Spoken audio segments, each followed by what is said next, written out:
Hello everyone. आज हम कक्षा 10 की एक बहुत ही इम्पॉर्टेंट प्रमेय को सिद्ध करने जा रहे हैं। और वो प्रमेय क्या है? प्रमेय 6.3 है, त्रिभुज चैप्टर की प्रमेय है आपकी ये। और इसमें लिखा गया है, इस प्रमेय को हम कोण कोण समरूपता प्रमेय भी कहते हैं, है ना। एंगल एंगल सिमिलरिटी थ्योरम इसको कहते हैं। तो देखिए इस प्रमेय का कथन क्या है। यदि दो त्रिभुजों में संगत कोण बराबर हो, यदि दो त्रिभुजों में संगत कोण बराबर हो, अर्थात दोनों त्रिभुज समान कोणिक हो। इसका मतलब कोण ए बराबर हो कोण डी के, कोण बी बराबर हो कोण ई के, कोण सी बराबर हो कोण एफ के, तो इसकी संगत भुजाएं समानुपातिक होती हैं। अर्थात ए बी और डी ई का जो अनुपात होगा वो बराबर होगा ए सी और डी एफ के अनुपात के बराबर बी सी और ई एफ के अनुपात के। ये चीज़ है। जरा देखिए क्या ज्ञात है इसमें, हमने चित्र पहले से ही बना दिया है। तो समझो क्या ज्ञात है। त्रिभुज ए बी सी और है ना त्रिभुज डी ई एफ में, त्रिभुज डी ई एफ में, तो इन दोनों त्रिभुजों में जरा ध्यान से देखिए। त्रिभुज ए बी सी और त्रिभुज डी ई एफ में क्या क्या ज्ञात है भाई। कोण ए बराबर आपका है, कोण ए बराबर आपका कोण डी के, है ना। कोण बी बराबर हमारा है कोण ई के, कोण बी बराबर कोण ई के, और कोण सी बराबर हमारा है कोण एफ के। ये चीज़ें हमें क्या है, ज्ञात है। अब इसके बाद हम लिखेंगे, जो सिद्ध करना है उसको लिखेंगे। क्या सिद्ध करना है ज़रा ध्यान दीजिएगा। सिद्ध करना है हमको, हमें सिद्ध करना है कि इसकी संगत भुजाएं समानुपातिक होंगी, या यूं कह सकते हैं जब समानुपातिक होंगी तो दोनों त्रिभुज समरूप होंगे। हमें ये सिद्ध करना है त्रिभुज ए बी सी में, ये सिद्ध करना है ए बी बटा संगत भुजाएं। अगर ए बी ले रहे हैं तो इस त्रिभुज की कौन सी भुजा लेंगे, डी। ए बी बटा डी बराबर ए सी बटा डी एफ बराबर बी सी बटा ई एफ। ये सिद्ध करना है हमको, है ना। या इसी को हम लिख सकते हैं त्रिभुज ए बी सी समरूप त्रिभुज डी ई एफ। ये दोनों बातें एक ही हैं और इसमें कहीं कोई जो है दो चीज़ें नहीं है, दोनों बातें एक ही हैं। चलिए हम एक रचना करते हैं अपने मतलब के लिए। जरा ध्यान दीजिएगा क्या रचना करते हैं। रचना ये है, इसमें यहाँ जरा ध्यान दीजिए, यहाँ क्या स्थिति आप क्या देख रहे हैं। यहाँ इस त्रिभुज की जो ए बी भुजा है इज लेस देन क्या है, ए डी डी ई है। इज लेस देन क्या है, डी ई। ए बी जो है वो डी ई से क्या है, छोटी है। हम क्या कर रहे हैं, इस त्रिभुज डी ई एफ की भुजा डी ई और डी एफ पर दो बिंदु ले रहे हैं। कितने बिंदु ले रहे हैं, दो बिंदु। एक बिंदु हमने ये ले लिया और एक बिंदु हमने ये ले लिया। इस बिंदु को हमने नाम दे दिया, सपोज कर लीजिए P नाम दे दिया, और इस बिंदु को हमने क्या नाम दे दिया, Q नाम दे दिया, है ना। और हमने क्या किया, इसके बाद इस P और Q को आपस में क्या कर दिया, मिला दिया, है ना। चलिए अब जरा ध्यान दीजिए, रचना में हमने क्या लिया। रचना में हम लिखेंगे भुजा, रचना में हम लिखेंगे भुजा DE व भुजा DE व भुजा DE व DF पर, DE व, है ना, DF पर बिंदु P तथा Q, बिंदु P तथा Q आप लोग रफ और कलम लेकर के जितना जिस स्टेप से जिन स्टेप्स को मैं बता रहा हूँ ध्यान से नोट करते जाइए। P तथा Q इस प्रकार लिया, इस प्रकार लिया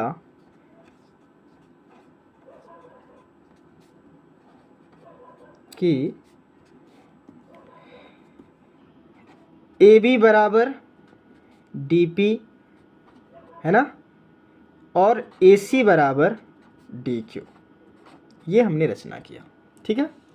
अब इस रचना के बाद अब हम चलते हैं उपपत्ति पे। किस पे चलते हैं भाई, उपपत्ति पे। चलिए समझिए क्या है इसकी उपपत्ति। सॉरी, उपपत्ति।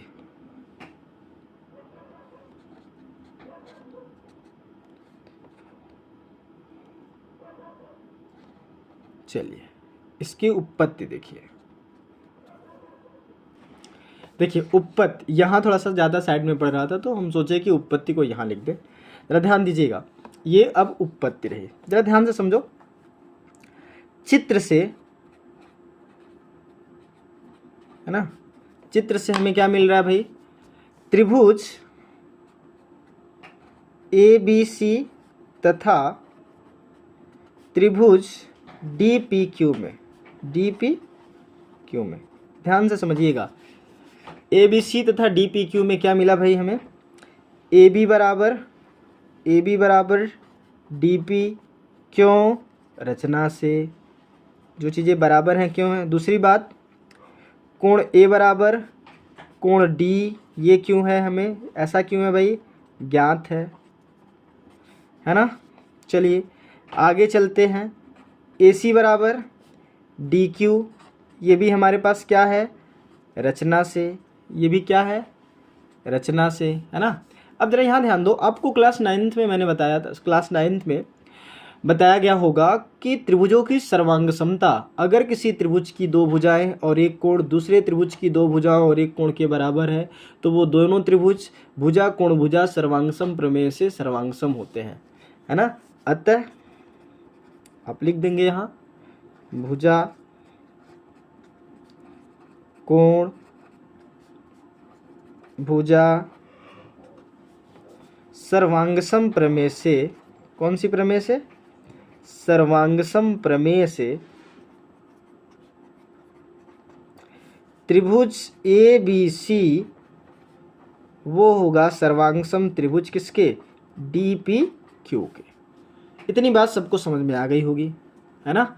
बेहद बहुत ही आसान है और बहुत आसान तरीके से मैं बता भी रहा हूँ। तो आगे समझो ज़रा। इसके बाद अगर ये सर्वांगसम हो गए तो इनकी संगत भुजाएं और संगत कोण, संगत का मतलब क्रम से आने वाला, अगर हम AB ले रहे हैं तो DP लेना चाहिए, BC ले रहे हैं तो PQ लेना चाहिए। संगत शब्द इसका मतलब ये हो रहा है यहाँ। तो अब यहाँ हमें क्या मिलेगा भाई? ये तो पहले से ही बराबर है, ये इसके बराबर है। AB जो है हमारा, AB बराबर है आपका DP के, है ना। AC बराबर है हमारा DQ के रचना से। अब यहाँ देखो ज़रा, यहाँ हमें अभी ये नहीं, अब जो सर्वांगसम हो गए तो BC भी हमारा हो जाएगा PQ के बराबर। लेकिन अब जब ये हो गया, ये कोण इसके बराबर हो गया, है ना, कोण B और कोण C की बात करनी है, तो यहाँ समझो ज़रा। अतः कोण B बराबर हमारा हो जाएगा कोण P के, कोण P के। कोण B बराबर किसके हो जाएगा? कोण P के। क्यों भाई? बाई CPCT, मतलब congruent part of the congruent triangle, congruent part of the congruent triangle. इसको करिए इक्वेशन नंबर 1, इसको क्या करिए? इक्वेशन नंबर 1, ठीक है ना। चलिए आगे चलते हैं।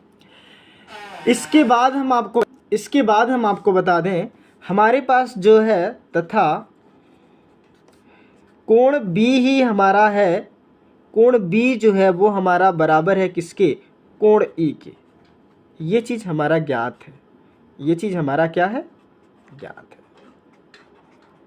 ध्यान दीजिएगा। इसको करिए समीकरण नंबर 2। अब जरा समीकरण 1 और 2 को खूब ध्यान से देखो, अच्छे से देखो जरा। यहाँ देखो, इसका LHS इसके LHS के बराबर है, समीकरण 1 का LHS समीकरण 2 के LHS के बराबर है। तो समीकरण 1 का RHS समीकरण 2 के RHS के क्या होगा?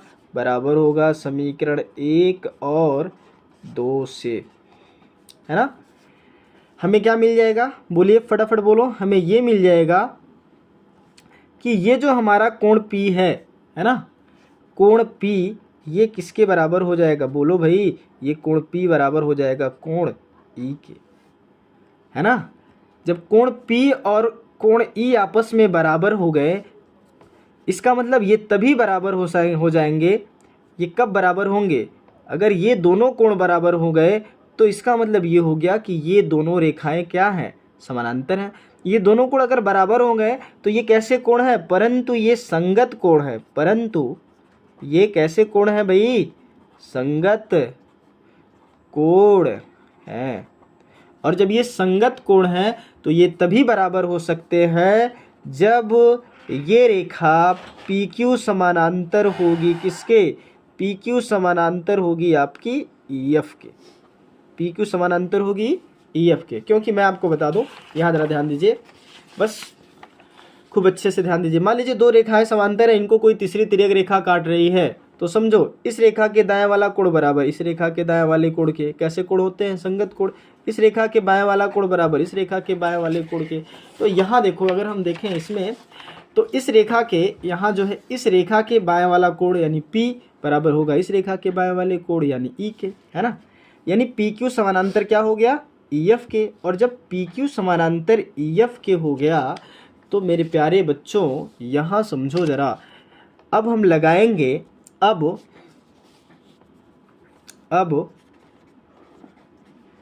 BPT के विलोम से। BPT के किससे, विलोम से। क्या है भाई BPT का विलोम, BPT का आधार, BPT का मतलब आधारभूत समानुपातिक प्रमेय के विलोम से। उसमें मैंने आपको बताया था कि अगर कोई रेखा किसी त्रिभुज की एक भुजा के समानांतर है तो वो रेखा उस त्रिभुज की शेष दो भुजाओं को यहाँ देखिए, अगर कोई रेखा किसी त्रिभुज की एक भुजा के समानांतर है तो वो रेखा त्रिभुज की शेष दो भुजाओं को समान अनुपात में विभाजित करती है। जिन बिंदुओं पर वो काट रही है वो बिंदु उसको समान अनुपात में विभाजित करते हैं। तो हमारे पास यहाँ मिल जाएगा, ध्यान से समझिए, यहाँ मैंने उसमें सिद्ध किया था। आप अगर आपको दिक्कत हो रही है तो आप 6.2 प्रमेय को या लेक्चर नंबर 2 मेरा यूट्यूब पे जा करके देख सकते हैं, है ना। तो हमें यहाँ क्या मिल जाएगा, ज़रा ध्यान दीजिएगा, हमें मिल जाएगा DP बटा DE, यानी DP बटा क्या हो जाएगा, DE। ठीक ऐसे ही यहाँ भी कर दीजिए, DQ बटा क्या हो जाएगा, DF, है ना। चलिए यहाँ देख लेते हैं, इस पेज को जो है इस तरीके से यहाँ कर देते हैं, है ना। यहाँ समझो जरा,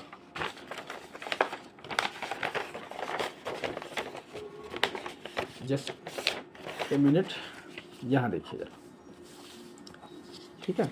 यहाँ तक तो हो ही गया था, अब यहाँ से देखिए, अब ये हो गया। लेकिन एक चीज़ बताइए, ये जो आपका DP है, ये जो हमारा DP है, ये किसके बराबर है, DP बराबर AB, है ना, और DQ बराबर AC। तो बस वही काम कर दो, यहाँ DP की जगह क्या रख दो, AB रख दो, और बटा DE बराबर DQ की जगह क्या रख दो भाई, DQ की जगह हम क्या रख देंगे, DQ की जगह हमें रखना है AC बटे हमारा क्या हो जाएगा, DF, है ना। इसको कर लीजिए समीकरण नंबर 3, यानी AB बटा DE बराबर AC बटा DF, ठीक है। अब अगर मैं कह दूं, यदि, ध्यान दीजिएगा, यदि इस चित्र को देखिए, यदि बिंदु E और F और F, है ना, बिंदु P और Q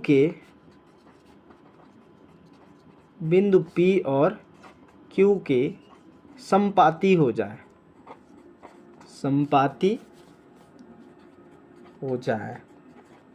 है ना। समझो इसका मतलब क्या भाई, E जो है वो चला आए कहाँ, P के स्थान पे, यहाँ थोड़ी देर के लिए E, और F जो है चला आए, सॉरी, वो Q की जगह। तो यहाँ जरा ध्यान दीजिए, थोड़ी देर के लिए अगर हम कहें तो क्या एक बार DE लीजिए और DE बराबर DP नहीं हो जाएगा, हो जाएगा ना, DF बराबर DQ नहीं हो जाएगा, हो जाएगा कि नहीं। तो अगर यहाँ हम देखें, अगर ऐसा हो गया तो ये इस त्रिभुज ABC की सभी भुजाएं, या इस त्रिभुज ABC की जो भुजाएं हैं वो आपस में क्या होंगी, बराबर होंगी। यहाँ देखो AB बराबर होगा DP के या DE के, AC बराबर होगा आपका किसके, DF के, और BC बराबर आपका होगा किसके, बोलो भाई, EF के, है ना। तो और जब ये संपाती हो जाएंगी है ना। चलिए आगे चलते हैं। जब ये संपाती हो जाएंगी तो यही आपका जो ए बी होगा, ए बी बटे, है ना, क्या, ए बी बटे डी की जो वैल्यू होगी ये बराबर होगी बी सी बटा किसके, ई एफ के। बी सी बटा किसके होगा, ई एफ के। समीकरण नंबर क्या कर दीजिए इसको, 4। अतः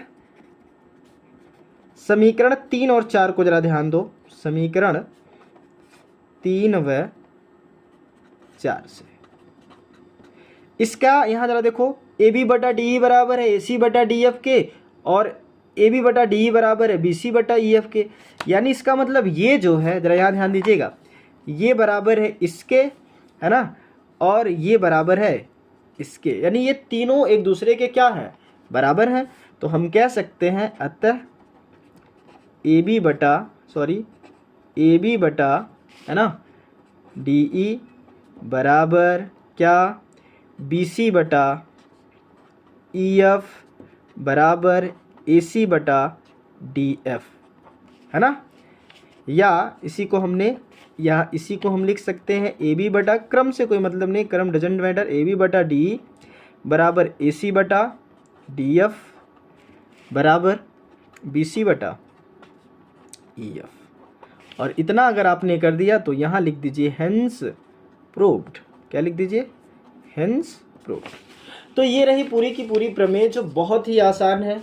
और क्लास 10th के बच्चों के लिए इस एग्ज़ाम टाइम में वास्तव में एक बार इस प्रमेय को रफ और पेन लेकर के आप बैठ जाइए, स्टेप वाइज सारे एल्गोरिथम को, जैसे मैंने सारे स्टेप को बताया आपको, सारे स्टेप को अगर मेरी वीडियो को रोक करके भी आप उसको पेन और क्या कहते हैं रफ लेकर के बैठ जाइए, नोट करते जाइए, एक बार रिवीजन कर लीजिए, कहीं कोई दिक्कत नहीं होगी। और वास्तव में ये जो प्रमेय है बहुत इंपॉर्टेंट प्रमेय है। आज यहीं तक, इसके आगे हम आपसे कल मिलते हैं। Okay bye, take care, love you all.